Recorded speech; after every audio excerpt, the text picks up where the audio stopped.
There are many nations in EU4 that would claim to be the most powerful, but there's really none of them as strong as the overall horde strength of this game, with one horde in particular, the Oirat horde, shining above all the other hordes, since it received some insane event that allows it to basically capture all of Asia and Europe by the 1500s, with some people even managing to do world conquests as Oirats in 50 years.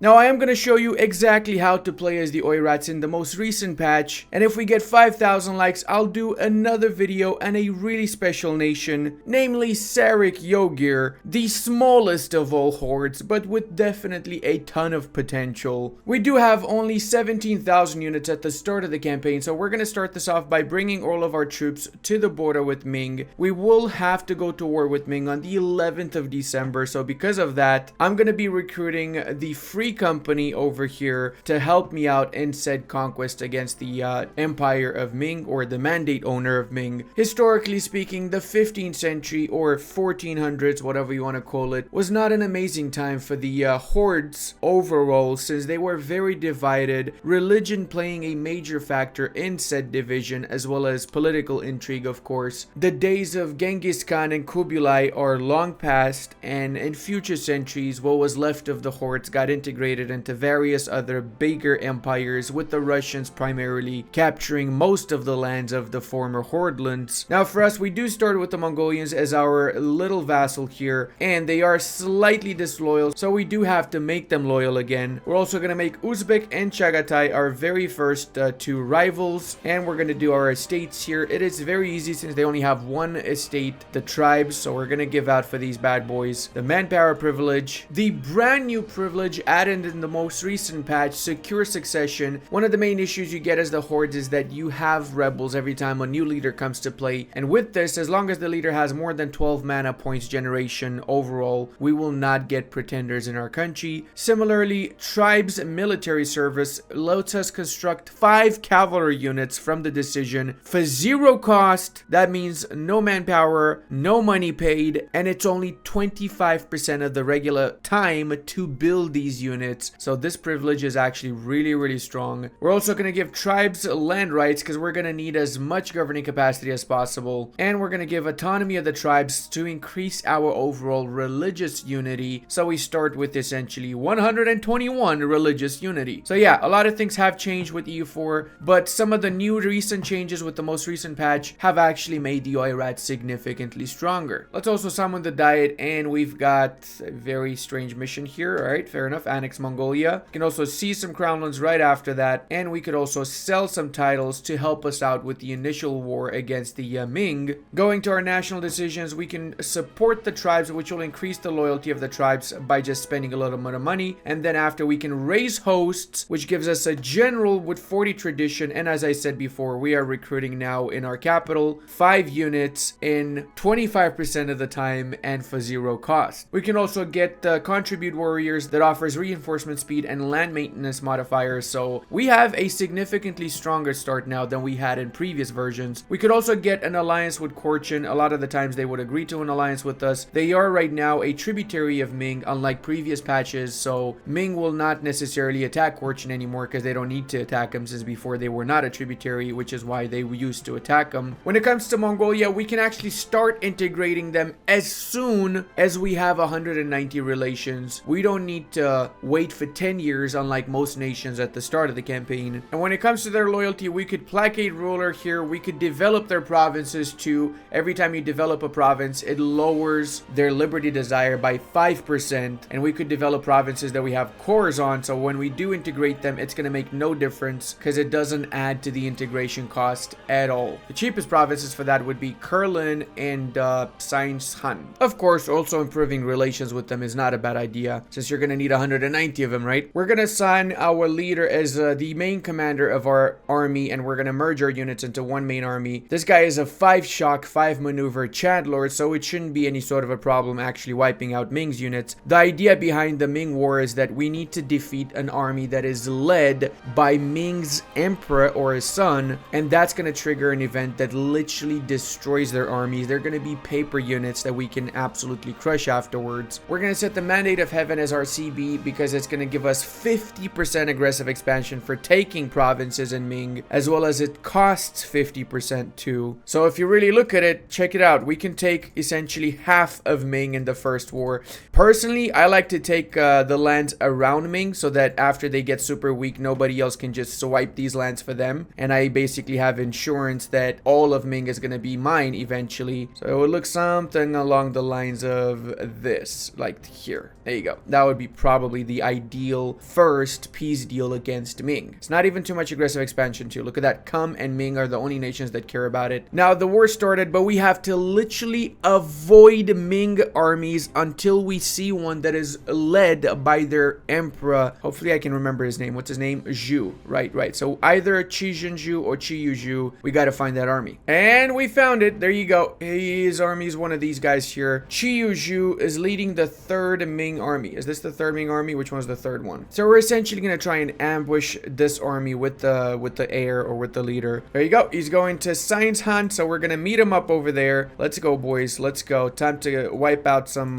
Mingians. Speaking of, we're also going to get a spy network in Ming. Why not? Here we go, baby. Oh, there we got it. We got him, boys. We got the emperor. The capture of the Ming emperor. Onward to Beijing. We will occupy the North China region if we capture Beijing before the captive emperor dies or is replaced. Plus, we get siege ability and morale damage plus 20% until the end of our current leader. Well, until the death of our current leader, really. So let's set up all of our army and just march towards Beijing. We need to capture this city. The sooner, the better. Like, no matter what happens now, our main priority is to just capture Beijing, because that's when the second event triggers, and that's going to make them even weaker than they already are. All right, this is actually going surprisingly fast. Each phase is 23 days because of that extra siege ability we got from the event. Oh, that is a bad event to get. Oof. All right, 21%. Let's go. Can we take this at 20? 28%? Going once? 28%. Can we get it, boys? It is not going once. Going twice and we have it. Come on, baby. There you go. The capture of Beijing. Every province owned and controlled by Ming in the North China region becomes occupied by Oirats. And voila, lads. Not to mention their mandate dropped to 12. So their troops are paper troops now. Let's wipe out all of their units. Capture the rest. We don't need to capture the rest. Just wipe out the units. Get a few sieges down. So let's go over to Shenyang to get that siege down too. And then we can enforce our peace deal. We can also get 25 horde unity from the Tumu crisis here and 20 army tradition. We're going to get it so we get the army tradition up to 37 now, making our units even better. So check it out.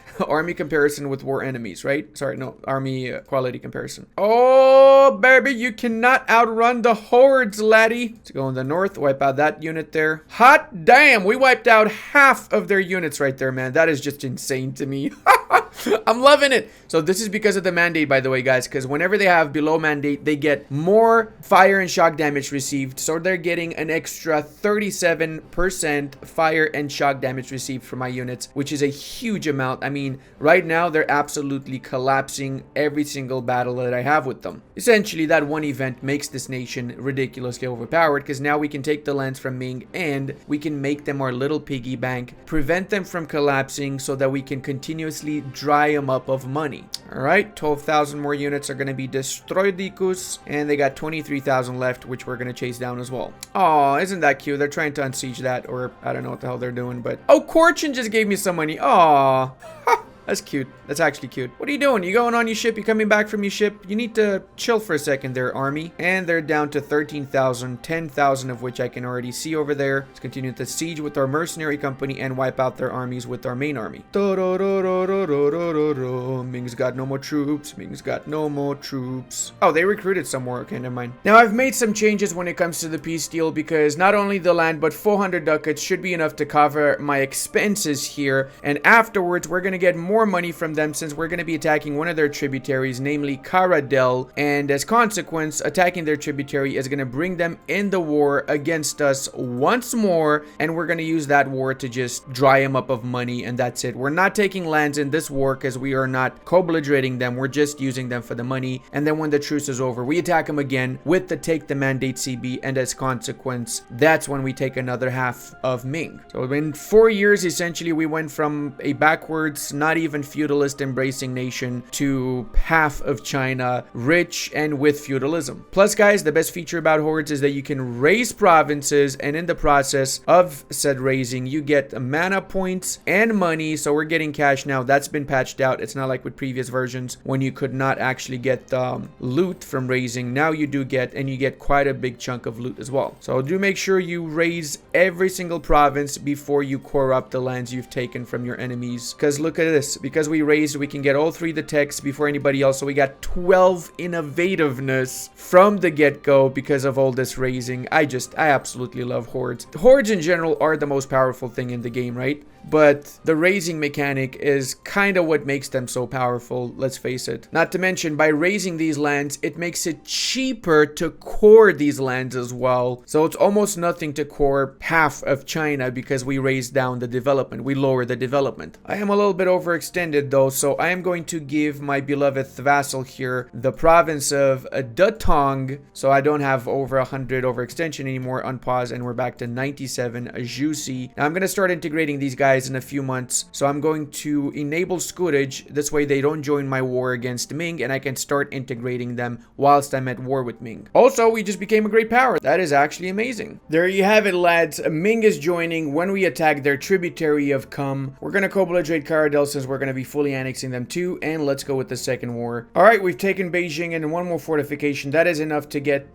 25 war score, and as such we can have a 8 years war, and we're taking 2,000 ducats in the process. Now let's focus on getting rid of the nations we actually attacked that we've been ignoring, because we had to focus, of course, on the Ming first, since we could not get progress on coring the provinces we took with them because we were at war. Remember this in the future, guys. If you're at war with the country that has cores on the provinces that you're coring, the progress stops until you finish the war. Caradel, more like Ciadel.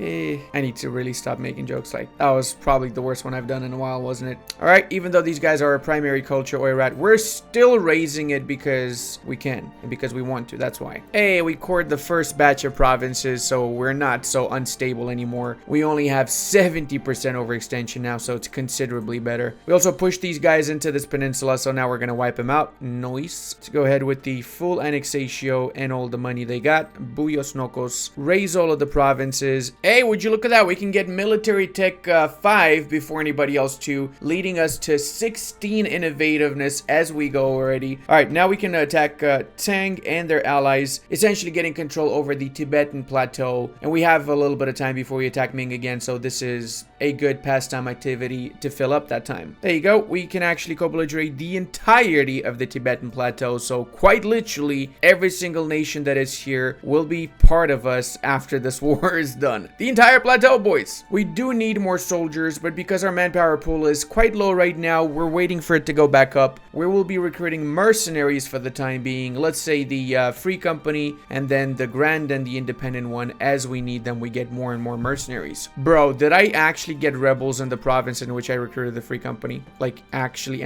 please don't lose. Please don't lose. There you go. Okay.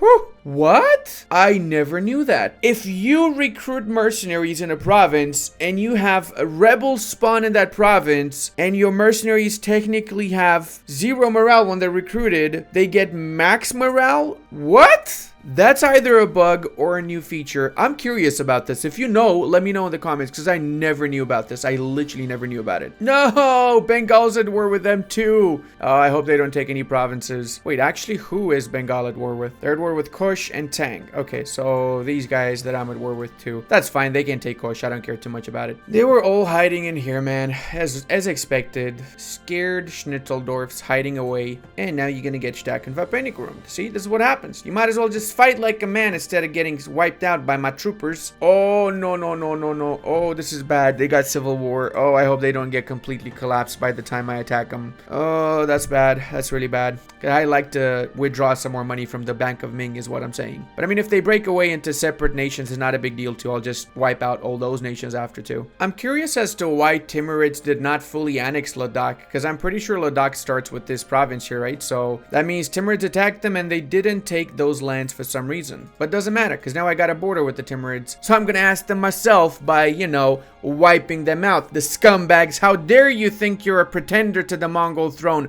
There's only one Khan in town, and his name is Ludi. It's not a very popular Khan name, but it's a Khan name, okay? Just trust me. Also, we just got one of the 4 gold mines at the start of the campaign in Asia, the one in Taparang. There's another one we're gonna get in a few moments from Kuka. There's another one in Mewar, if I'm not mistaken here. Yes, and should be one in the south of China. I'm guessing Henyang. Yep, there you go. So these are the 4 starting gold mines on the, you should probably use trade goods map mode on the Asian continent. Not too many. We're not going to include this one. This is not Asia, okay? This is the Urals. This is technically Europe, all right? Shut up now. I don't want to hear it. I don't want to hear it. I know what you're thinking now. Ludi don't even know geography. That's not, bro, that's Asia, it's not Europe. You're wrong, okay? You're wrong and you know it. Ooh, Kazan's not joining on these boys' side.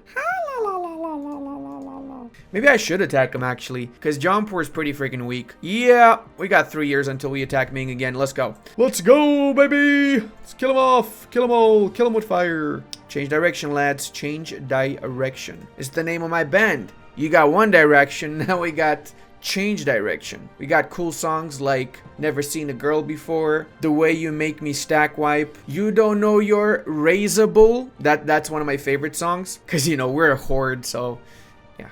I ruined it now, didn't I? I did. So now we've got this main army here, the 15,000, that will be essentially chasing down the hordes of Chagatai and Yarkand, and the rest of the boys behind will just be sieging everything whilst we're doing the other thing. Hoo-wee! We got some boys. We got them good. We've taken both of their forts, but because they're allied to freaking Jaunpur, it's actually going to take a little bit longer to piece them out. So let's go ahead and wipe out these Jaunpuri armies around here. They might be many, but they're not horde units, so they're going to be super easy to wipe out. Point in case, we wiped out 12,000 of their units, even though we were outnumbered against them here. And now we're gonna likely wipe out what's left of Jaunpur's armies. There you go. Arrivederci, Jaunpur. Okay, maybe we didn't wipe them out. Did they actually casually retreat from that? What? Okay, buddy. All right, let's see. What's your war support here? 2441. So if I just start taking their capital, they're likely gonna peace out then. Also time to get some more units for free. 5 more cavalry units for free. Support the tribes a little bit too, and contribute warriors. I am loving the new estates interactions and decisions. They're so freaking good for the hordes. Now we should be able to peace out Jaunpur. Can we take some money from them? We can actually. Holy schnappadoops. We're so rich right now. Problem is, because we've been taking so much money, we have 19 inflation, and my leader died, which means I got -2 stability. So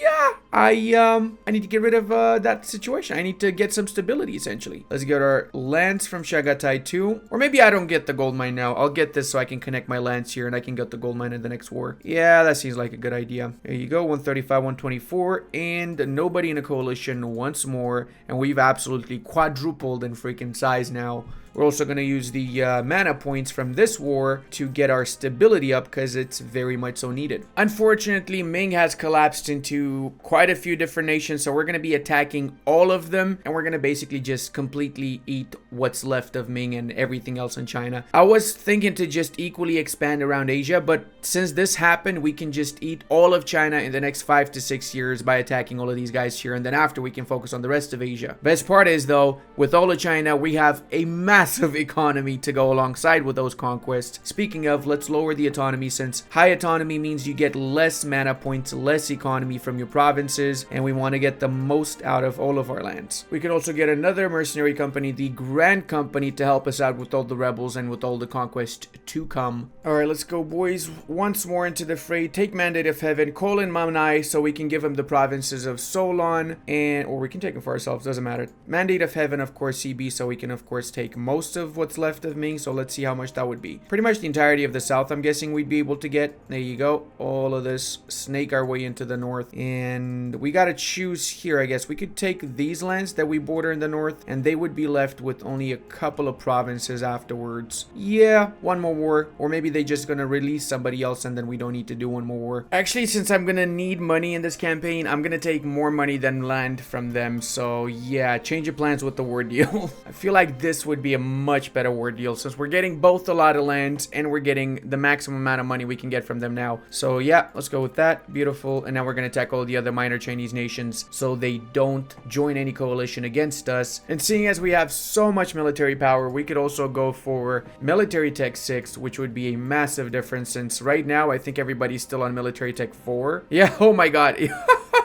Military tech 5 is the highest for the Ottomans. Everybody else is on 4. And surprisingly, also, these guys are on 555. So, not bad. Let's continue with the raisin then. I'm going to have to use a lot of my mana points to also spawn in Renaissance. So, I'm going to choose a city afterwards. And I'm going to just dev the schnapps out of it so we can spawn Renaissance. Once more, giving a few province over to the Mongols. So, I don't go over 100 overextension. We're at 100 exactly now. So, I'm going to concentrate development in one of these states. I actually have no states to concentrate in. Holy shit.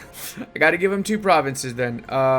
This one too. There you go. Making Mongols massive so I don't get screwed over by rebels. Diplomats back so we can do our first war. Buyos Nokos, Attacius Maximus. This would be how much overextension? 18 overextension. Yeah, I'm gonna have to wait until I do my peace deals with the Chinese minor nations then. And yes, because I know you're wondering, I do have right now one army that is exclusively just dealing with rebels. It's got to be done, otherwise we would have too many issues. So this main army, the Grand Company, is pretty much just wiping out rebels left and right now. Also, this nation, Meow, is like the funniest name ever. In Romanian, this is the sound that the cat makes. Meow. It's a very interesting nation. Maybe in the future I'll cover Meow, because I know they have some unique flavor because of the mechanics they added for the Chinese warlords and the little bit of unique ideas and missions and so on, right? Just for the memes, we might do Meow. Let me know if you guys are interested in seeing Meow in the comment section. I really hope in the future they do add a little bit more flavor to Asia. Like, there's some parts of Asia that could get a ton more flavor,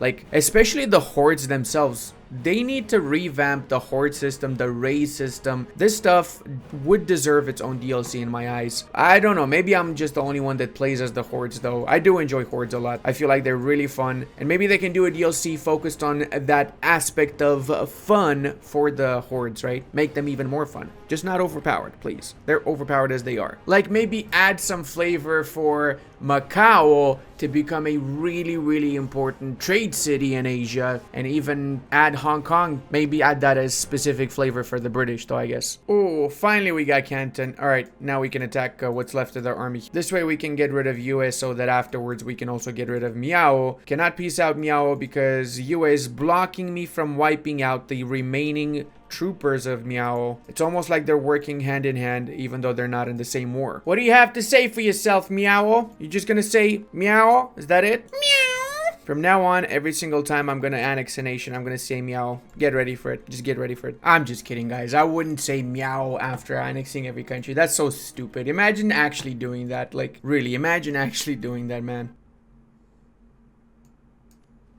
Meow. Okay, technically we didn't fully annex this one, so I shouldn't have said any meow there. I felt the need for meow, not for speed, it's for meow. Now we gotta deal with the 109 overextension, which sucks balls, but it is what it is. We're gonna finish coring most of the other stuff soon, so we shouldn't have to worry about rebels too much. Plus, I kind of already dealt with most of my rebels, so there's not much left to spawn anymore. Let's get over by the border here, so we're gonna attack these guys next and get rid of what's left of rebellions there. Before we do declare this war, let's lower the autonomy once more. My favorite pastime activity for real. Wait, these guys canceled their alliance with Liang? Why? Okay. Yeah, I'm not gonna do that because I don't border them, so I'm not gonna take any lands from them. Let's just go with the regular war. This rebellion spawned just in time for my troops to wipe it out because I was right next to it. So now we're gonna attack the Uzbeks, which is gonna let us get into the European plains afterwards, bordering Kazan, Nogai, and the great vassal or future vassal of Muscovy.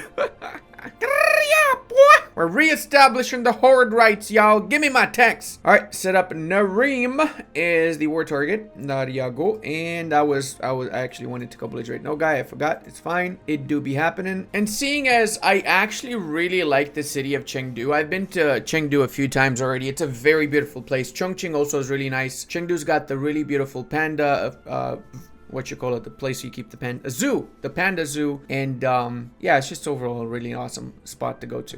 So I'm going to develop this place. I will wait until we can make it a full state and we can upgrade this emporium to level 2. And then we're going to spawn in a renaissance right over here. Also, we can get local development modifier from here. Oh, okay, that's not too bad. Maybe I should lower my admin, use my admin to lower my inflation a tad bit. Yeah, we're literally hemorrhaging money right now, so we got to get our financial situation in order, which is done by being at peace for a few years, I guess. That's the easiest way for in a regular game anyway. Kind of ironic that the south bit of China is the most rebellious bit out of all of China, since during Kublai's time, the southern bit was under the control of Song dynasty for a period until Kublai conquered it, and even after, the Mongols had to deal with a ton of rebellions from the south. Rebellions which, you know, they were not really comfortable, were they, dealing with all that schnapps. We got the province of Nogai, famous for having Nogai in it. It was full of women.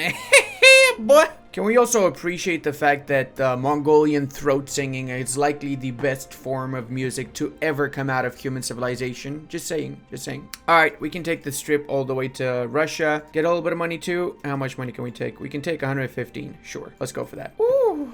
Delicious. My favorite part about attacking Uzbek has always been the fact that they only have one fortification, so once you take that, you essentially have half of the war score that you need. Oh, I didn't even notice that Jiangsu became a one province minor. Damn. Would be a shame if someone was to diplomatically vassalize them, wouldn't it? All right, let's get this guys over here annexed because they did unconditionally surrender. Meow! What? Who said that? Stop, stop, stop with the stupid meow, Ludi. Stop it. I'm not gonna stop, am I? No, I'm not. Admit you like the meow now, don't you? You love it. You want to see it in every single one of my videos from now on, don't you?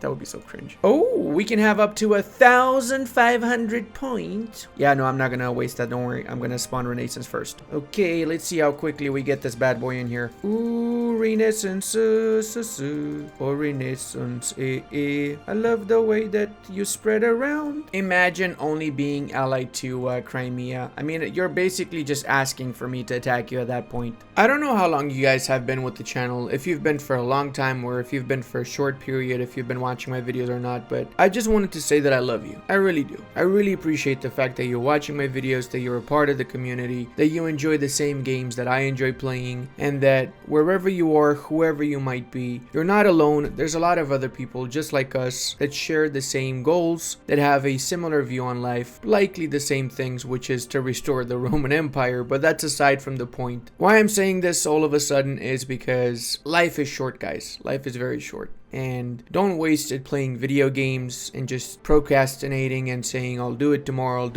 because you really never know if tomorrow is going to be coming around, how long someone's going to be around. Things happen in life, and don't waste that potential that you have, because you definitely have a lot of potential. Yeah, that's you. I'm looking at you right now. You can do this. Whatever goals you might have set up in life, or things you always think about so much, oh, I wish I would do this, I wish I would do that, I wish I would be this, I wish I would have that. Start working little by little towards achieving whatever you want to get in life, and not just play video games. Video games are good to play as a pastime activity to relax and get your mind off of things, but don't make that the whole thing. Don't make that your whole life, because then life is going to pass you by and you're going to regret eventually that you didn't do what you wanted to do many years ago. Maybe you got this. You really got this. You have the potential. There's nothing wrong with you. No reason why you shouldn't be able to do it. So go out there and get whatever you want to get. Get that promotion, or get that job, or change your job if you're not happy in your job. It might be tough, but nothing in life is easy, okay? Life is hard, life is tough, but that's why it's also worthwhile, right? And why it's so sweet whenever you achieve whatever you wanted to achieve in the first place. A little bit random that I said this in the middle of the video, but yeah, just do it. Just see, we got this at 21%. That's clear evidence that you have to do it right now. You got to do it, brother or sister. Who am I kidding? No girls watches freaking EU4 videos. So funny, in Romanian, the word kazan is like the word for a very specific type of dish. Like, you know, the one you make the big soup in, you know? Maybe it originates from here, because a lot of words that we have for like the big metal pots, right? Like kazan or chaun, all of these, they originate from the Tatar tribes for some reason. It's got to be some reason why, right? Maybe they only had big metal pots that they were eating out of. It would make sense even, since they were traveling around a lot. lot, it would make sense for them to use big massive pots and then carry those along with them, right? Or just make a lot of food for the entire tribe, horde, or whatever you want to call it. Funny thing, also in Japanese, chawun means kind of the same thing as in Romanian, so maybe it's got the origin from the Mongols too, who's to say? Or maybe the precursors to the Japanese and the Mongols. Alright, well, I'm happy with this deal here. Don't need to get 100% out of them. Actually, even this is less. That's fine. That's a-okay with me. Let's go. Beautiful. Now we can focus on what's left of Chagatai. Just in time, truce is over. Let's go. Imagine what it must feel like for the Muscovites. They literally just got rid of the golden horde that was basically subjugating them for so long, and now they have an even bigger horde at their freaking doorsteps that they need to deal with. Really wouldn't want to be in their shoes. Hot damn, that's way too many bad events I'm getting. Like, this is the third one I have to take, man. Come on. Why so many horrible events? That is just not fair in my opinion. Alright, let's wait for these guys to get movement locked, and now it's time to get rid of Jampur's mighty army here. Maybe two of them. Hopefully these guys reinforce. No, they're not going to reinforce. Never mind. Alright, boys. Chase them down. I always found the original Mongolian religion, basically the blue sky god Tengri, to be so fascinating. Like, did you guys know they actually used to leave their dead ones out to be eaten by the birds, and that's how they got into the blue sky, I guess, heaven sort of place, whatever they would have called it? Kind of makes sense if you think about it. I mean,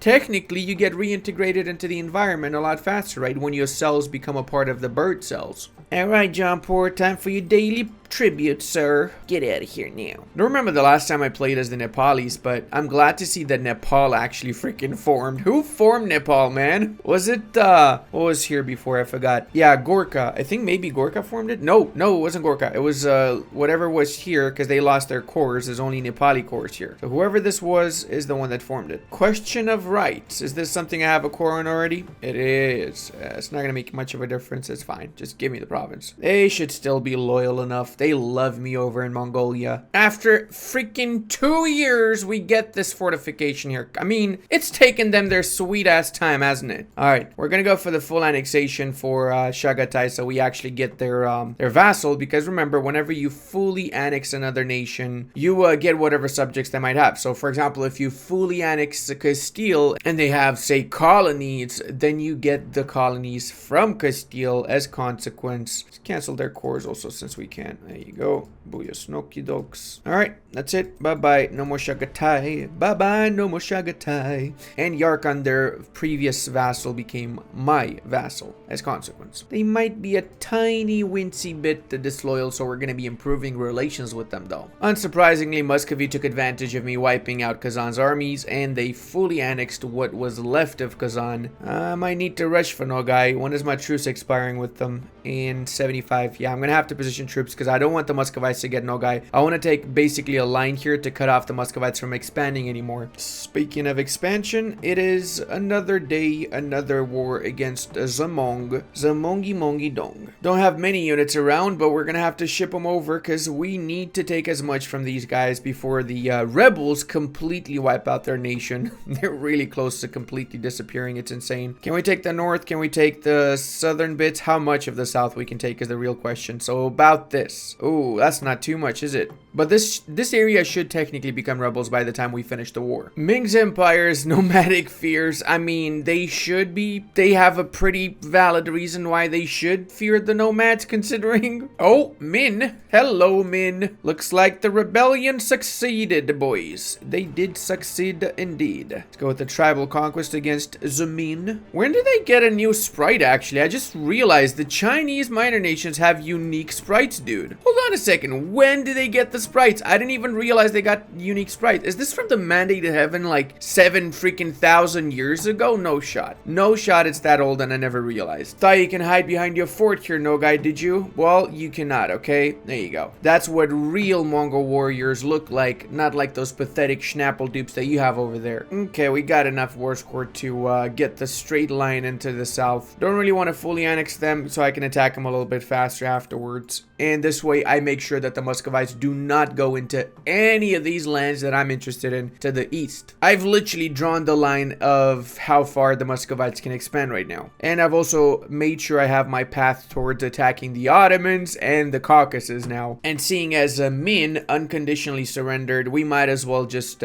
fulfill their wish of being a part of the greater Mongolian Empire, as I like to call it. Nobody else calls it that except for me, but it's fine. Nobody else matters. Okay? That's what I'm saying here. Eurasius Maximus 19 Developmentus. Ooh, that is just absolutely juicy. They actually had pretty high development provinces, like all of them except Tingzu. By the way, guys, when it comes to ideas, you really want to go for admin ideas, influence diplomatic, and either religious or humanist, depending on whether you want to do a one faith, one culture, or you just don't want to have to deal with rebels and separatists.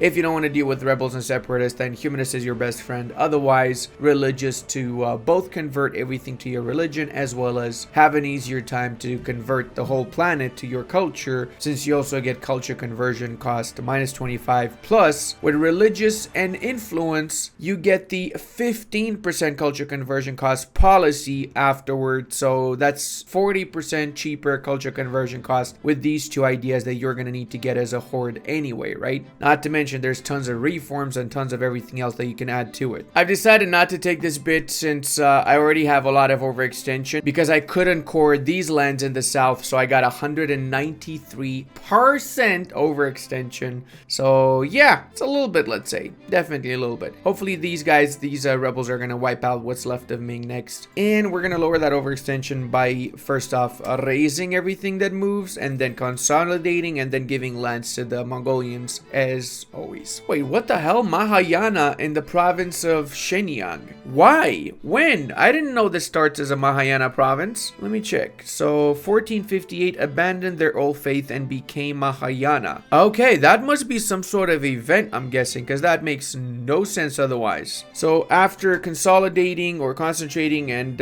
everything else that goes alongside it, we went down to 147% overextension. So we need to give a little bit of land to Mongolia. 1490, and we've got pretty much the entirety of Asia with our forces at the foothold of the Ottoman Empire, and we've completely replaced the Ming dynasty. This right here is exactly why hordes in general, and Oirats on top of hordes, is the most powerful nation in EU4. Now, if you enjoyed this run, don't forget to leave a like, and until the next time, check out this awesome Japan video. And I want to give a massive thank you to all of my patrons, channel members, and Twitch subscribers. I would not be able to do this without all your support.